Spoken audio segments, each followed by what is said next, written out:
Want to know the latest XRP news? What important statement did the head of the SEC make? If you want to find out, then watch this video to the end and like it. The SEC has been fighting Ripple in court for over 2 years on charges that the blockchain startup marketed and sold unregistered securities in the form of XRP. The SEC maintains that the major blockchain business violated securities laws via its XRP sales and is requesting that the court issue summary judgment in its favor. Yesterday, at a congressional hearing before the House Financial Services Committee, SEC Chair Gary Gensler addressed a number of questions on recent developments in the cryptocurrency market. One of the most critical concerns posed to the SEC was whether he considers XRP to be a security.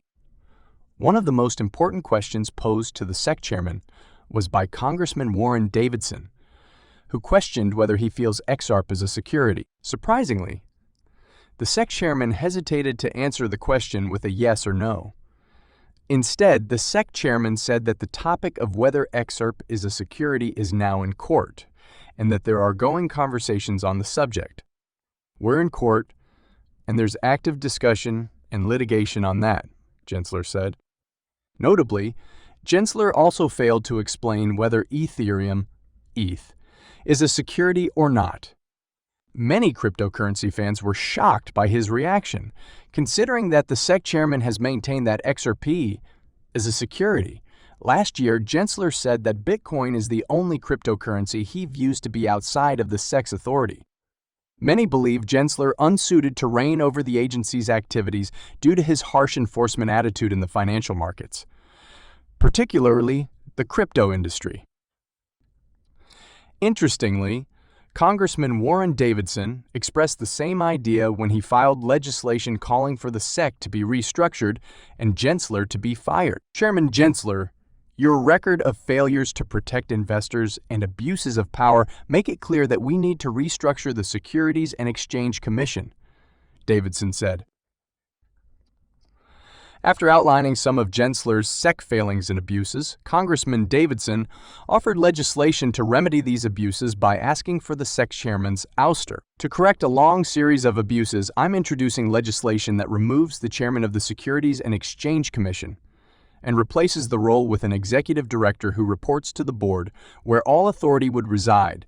Davidson said, "It's worth noting that Judge Annalisa Torres has yet to decide on the Ripple vs. SEC case. Ripple may benefit from the planned legislation to remove Gensler, with Congress shining a light on Gensler's failures and excesses. Judge Torres will almost certainly be under pressure to rule in favor of Ripple. Will Ripple follow Coinbase's example and depart the United States for a nation that governs cryptocurrencies more favorably?" Coinbase, the world's second-largest cryptocurrency exchange, made headlines last week when it announced the opening of an offshore exchange in the coming weeks after acquiring a license in Bermuda. Meanwhile, Ripple is still fighting the Securities and Exchange Commission, SEC, in court with a decision expected any day now, according to numerous experts. Even though Ripple has already indicated its willingness to battle and is anticipated to appeal all the way to the Supreme Court, a final ruling might take years. Furthermore, CEO Brad Garlinghouse warned in July 2022 that if the crypto business loses its legal fight with the SEC, it would relocate to another nation. If we lose the case in the United States, we will relocate to another jurisdiction. We still have a massive company to create. Why do it in a regulatory jurisdiction that would be hostile to us? Ripple has been showing hints of growing its footprint in other nations and toying with their advantages in recent weeks.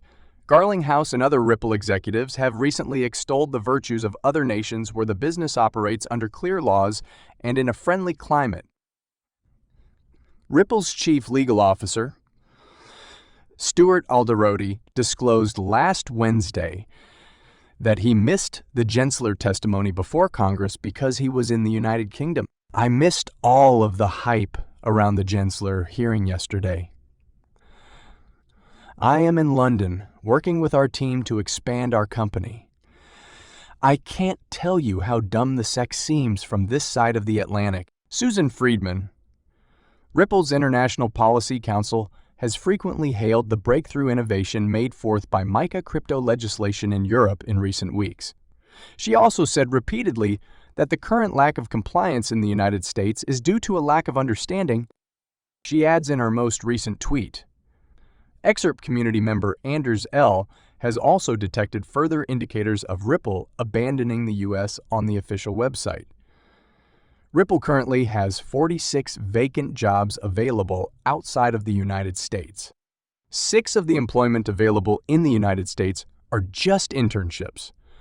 Furthermore, he made the following remark. However, the finding is unusual for the community member. According to Bitcoinist, when the dispute is resolved, Bank of America, BOA, intends to expand its cooperation with Ripple. It seems doubtful that BOA would withdraw out now, so close to the conclusion. So, what exactly is the point? Although no formal statement has been made, Ripple seems to be shifting its attention away from the United States. Even while this is not unexpected, Ripple may find it simple to follow through on its threat. The court battle between Ripple and the SEC has been going on for 2 years and 120 days, and it is still unclear when the judgment will be handed out. There are a number of legal professionals who are of the opinion that a judgment is close at hand. Nevertheless, it is unknown when the judge will make their decision public. Because of this issue, there is a great deal of pressure being placed on Judge Analisa Torres. The case has caused significant rifts to form between the SEC, the Commodity Futures Trading Commission, CFTC, Congress, and the cryptocurrency sector.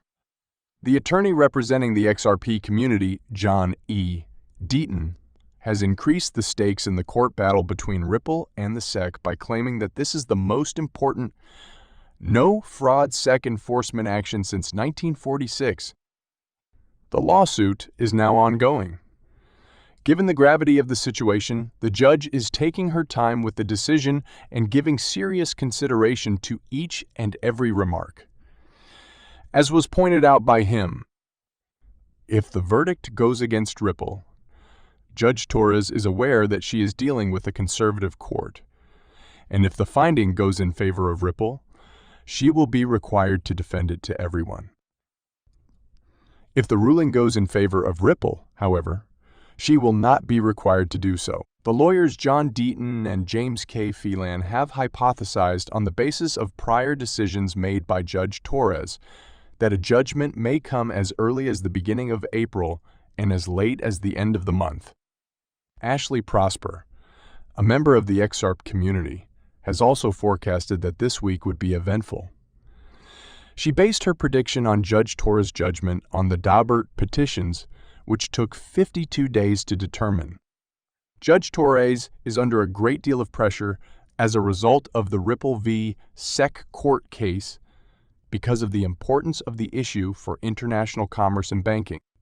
It is not certain when precisely the judgment will be released. Nevertheless, it is anticipated that it will be forthcoming in the near future. Ripple and the SEC both have more to lose as a result of this lawsuit, and the cryptocurrency market is waiting with bated breath for the decision.